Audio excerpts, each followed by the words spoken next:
pleasure to be here. Thank you for having me. Quick shout out to the GE Digital crew in the crowd. Thank you for being here. So I'm going to talk a little bit about some of the things that I've learned, especially over the last 2 or 3 years, being at GE and taking advantage of some of the phenomenal leadership development training that is at our fingertips. So I have been at GE for almost 6 years, 5.5, 6 years. I started with our global brand marketing team, helping to reimagine how we brought this brand that's over 100 years old to life in a new way. And then I joined our GE Digital business, which is dedicated to the industrial Internet of Things, about 7 months ago. And when I think about what I do, we're a very big company. We're over 330,000 people, which is bigger than a number of small countries. We operate in about 170 countries. And we're around 124 years old. And so when I think about what I do, I spend a lot of time selling ideas and working with large groups of people. And selling ideas to folks who don't really know me, don't know how I got on the phone, and aren't really sure why they have to post anything on Instagram. I kind of go back, I think I remember selling my first idea around age 6. I wanted a Barbie doll. And my mother, who earned her MBA while raising me and is a genius, was concerned about the message that she would send if she got me the Barbie doll. And so I stood in the halls of Toys R Us, and I made my case. That's her on the end and my aunt in the middle. And when I called her to ask her about this memory, which was so vivid to me, it was very vivid to her, she said, "You said, but Mom, you can be pretty and smart too. And just because I'm playing with Barbie doesn't mean I'm not doing anything else." But can you imagine you're like peon of a 6-year-old trying to convey, well, you're just trying to, send her on the right path. But I got my Barbie, and I think, under my mother's leadership, everything turned out okay. I have equal appreciation for Valentino and gas turbines. I'm gainfully employed. It's all good. But when I think back to that, I think I had, growing up, you have a stakeholder of one, and you grow up with a strong bond, and it's mom and dad, or however it is. But as you develop in your career, you're dealing with folks in the hundreds, right? We all are. And I think I'm more on the introvert end of the scale, but introvert, extrovert, whatever it is, that's a muscle that requires growth. We have a phenomenal development leader at GE named Sandy Sullivan, and she talks about personal GPS. And she says some of us are not accurate in our understanding of where we think we are and how people perceive us. And when those two things don't align, you can't operate authentically. Has anyone had a 360 review? Yeah. Kind of feels like you're standing in a giant room and everyone's staring at you. So I had one a couple years ago, and I remember being racked by it. And so I took it and I put it in a box and I put it at the back of my closet, and I didn't look at it again. But I pulled it back out this year as I was starting to think about some of this again. And what an incredible source of data. So on the pros, I was seen as smart and confident and creative with a strong personal brand. Sounds great. And then on the not so pros, people really enjoy you as a person. Yeah, that's not so bad. And they also find you a bit removed and detached. Some of your behavioral choices don't invite people in. It makes it harder for people to connect with you. Now, when is the last time that you sold an idea to somebody who couldn't connect with you, or vice versa? That's a big data point.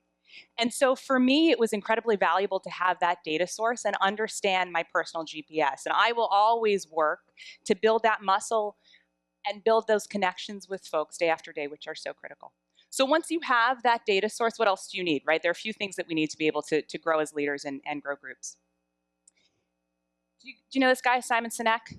Yeah, I'm obsessed. Why leaders eat last, start with why. So what he talks about is the biology behind our bonds and behind our societies and communities. And when he talks about it, he talks about these chemicals, right? Endorphins, that's what fires when you exercise. It's the endurance chemical. Dopamine, when you have a list and you check it off, dopamine feels really good. Serotonin and oxytocin, those are chemicals that come more from the collective experience. So serotonin, when you achieve something together, serotonin starts firing together. And oxytocin comes from the bonds that you build together, sometimes physical touch, sometimes just taking time with each other. And then there's cortisol, stress.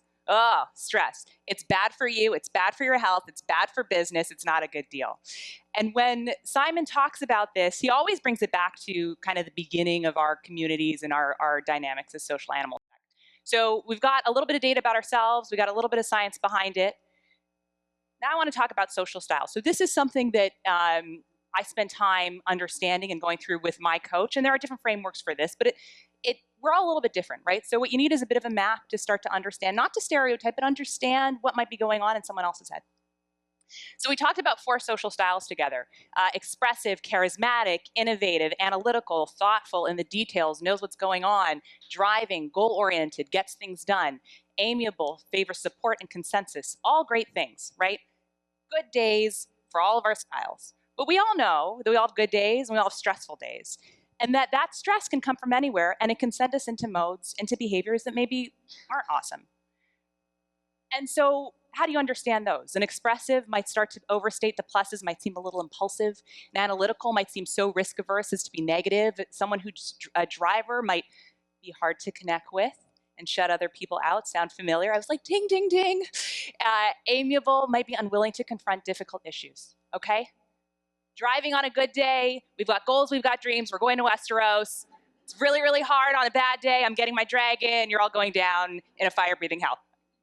So put those together, and suddenly you start to have a map for what might be going on in someone else's head that, by the way, has nothing to do with you. And here's an opportunity to reframe interactions. The last time that you butted heads with somebody, the last time that you had a really hard time getting something done, is it because that other person was just an idiot and really didn't get it? Or is it possible that the organization that you're both in is driving stress for both of you? And this is where leadership comes in. Are you going to make the choice as a leader to fire a little serotonin and oxytocin, if we don't want to get too touchy-feely, right? But build trust and take time. And when we talk about each of the styles needs something when they're in a backup behavior, when they're in a stress behavior. But all of those things, when you read the list, basically equate to they need the other person to just take some time, slow down, stop stressing them out, and understand together what needs to be accomplished. So I always end up asking myself in these hard situations, am I being a leader, or am I just making the other person's cortisol drip? Am I just stressing them out? They're stressing me, I'm stressing them out. It's a survival tactic. If everyone's stressed out, we're gonna save ourselves from danger. But we actually don't have any saber-toothed tigers, right, in our corporate organizations. So are we just making each other's cortisol drip? So with a little data, a little science, and a bit of a map to how we are, these are the things that I now think about. Take care of yourself. If you haven't exercised in the last week, and I know it's hard, I don't have kids, I can't even imagine, take a meeting at SoulCycle, go on a walking phone call, I beg you, schedule some time for an important meeting with me and we'll go work out instead. Celebrate the wins, and then take care of each other. Make it a team sport, and most importantly, make time for each other. Thank you.